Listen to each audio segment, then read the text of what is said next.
So say we're doing If I Were A, and we've been asked to look at a local gardener. So the difficulty for everyone's going to be at the moment disposable income. So in terms of being a local gardener, the number one thing that you're selling is actually a saving for people in terms of time. So people might work 5 days a week and not want to spend a couple of hours on a Saturday tidying up their garden, and that's why your service exists.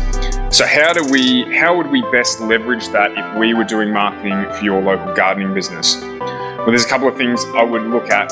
First and foremost, the people with the most disposable income are going to generally be those in the age bracket, I'd say, around about 50 to 65. They're also likely to be the people who are in those jobs where, and this is a generalization a little bit, but bear with me, they're going to be those people who may occupy jobs that are high time demand. Now, at the moment, obviously, with people working from home or working remotely, they're going to have more time to do those jobs than they would otherwise.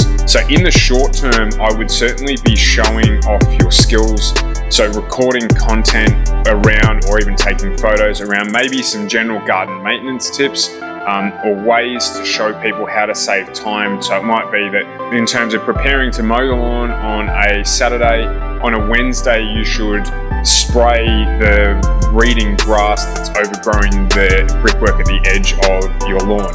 Or if you're looking to improve the quality of your lawn, about aerating the soil, or any of those sorts of things that might help someone improve the garden. Maybe you could show them how to do basic pruning or weed control. So right now it's about showing them that you know what you're talking about, and probably educating people in ways that are going to help them to maintain their garden. Beyond that, definitely about focusing on the fact that you're there as a service to help people save time. So LinkedIn would be, albeit it's got a flaw in terms of the advertising price of LinkedIn, but a great place to target executive level operators who are time poor, in terms of how you can help save them time. And in a way, you're saving them money anyway. They might spend $100 or whatever the price might be to have their gardening done.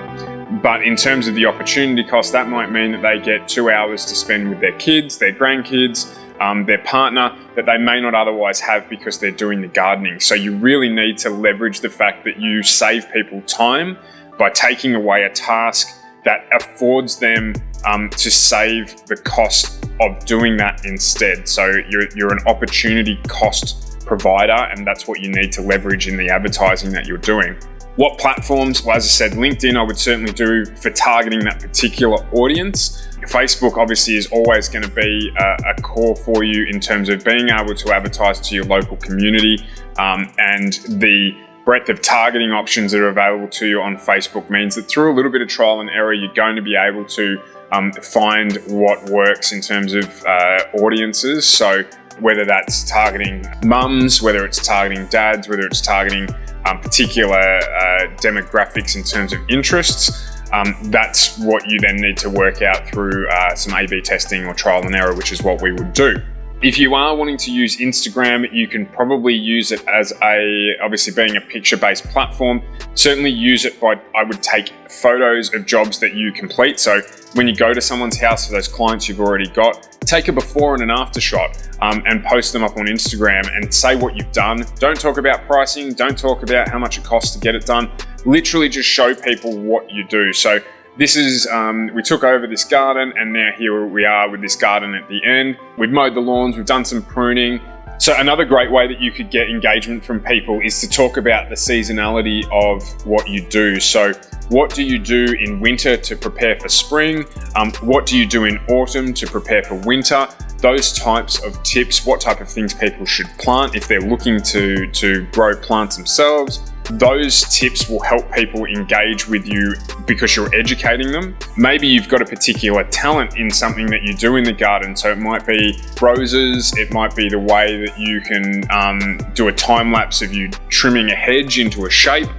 Those sorts of things will be entertaining for people too. So we're always going back to those fundamental principles of the type of content that you produce. It either needs to be educational or entertaining or informative. So you want to make sure that you can come up with a list of topics around those two dimensions that are going to allow your potential customers to engage with your brand. So as I said, tips on roses, obviously they can be quite difficult. Tips on controlling diseases in them, whatever it might be, you're the expert. So record that footage, write an article about it if you prefer to write, and put it up on your Facebook page. So in terms of a marketing strategy, I would look to the audiences that you're trying to attract. So you provide a service that saves people time that they can then invest doing other things. So the opportunity cost for them is $100 to get you to potentially maintain their garden weekly or fortnightly. But for that $100, they then get 2 hours to spend with their family or on a hobby or doing whatever it is that they enjoy doing rather than the gardening. Because for a lot of people, gardening is a chore. So you need to play on that in terms of the type of advertising that you do. Letterbox drops, I wouldn't even consider. Any of that type of manual, put something into someone's letterbox, even the local newspaper, I would abandon in terms of the cost of it. Your margins in your business, potentially if your new business as well, aren't big enough for you to run a newspaper ad. Posting on Facebook is free. It helps to promote your content and certainly to run ads, but even in the context of a newspaper ad versus a Facebook ad, you get far better penetration and far better exposure to the right people than you do if you put an ad in the back of the local rag. So have a look at the local newspaper if you don't believe me, and open up the trade section of the local newspaper, go to gardening and have a look at how many ads there are. You have to not only have someone look in the back of the newspaper for your service, but they also then need to pick your ad out of the dozen or so that are in there and then ring you and hopefully get through and have a discussion with you about it. On Facebook, you can run an ad targeting particular age groups or particular interests. You can even do it based on particular industries within which people are employed. And you can then target that ad to those people, and it's far cheaper and it comes directly up into their newsfeed. So you're not fighting against 19 other ads for the same service on a page in a paper that people may not open anyway. So I would certainly run Facebook ads, targeting the demographics that you're looking for. I understand that you're probably happy to do business with anyone, and that's great, but to start off with, you need to focus on a couple of people to target rather than just generally targeting everyone. You can try that as a strategy. We probably would, and test it against a ad that specifically targets people and see which performs better, but you are probably going to be better off doing a more specific ad where you can. LinkedIn is another opportunity for you. There are obviously a lot of executives and people on LinkedIn that are time poor, and as you are selling a service, as I said, that saves people time, it's a great place for you to specifically target those people who may be looking for services that save them time.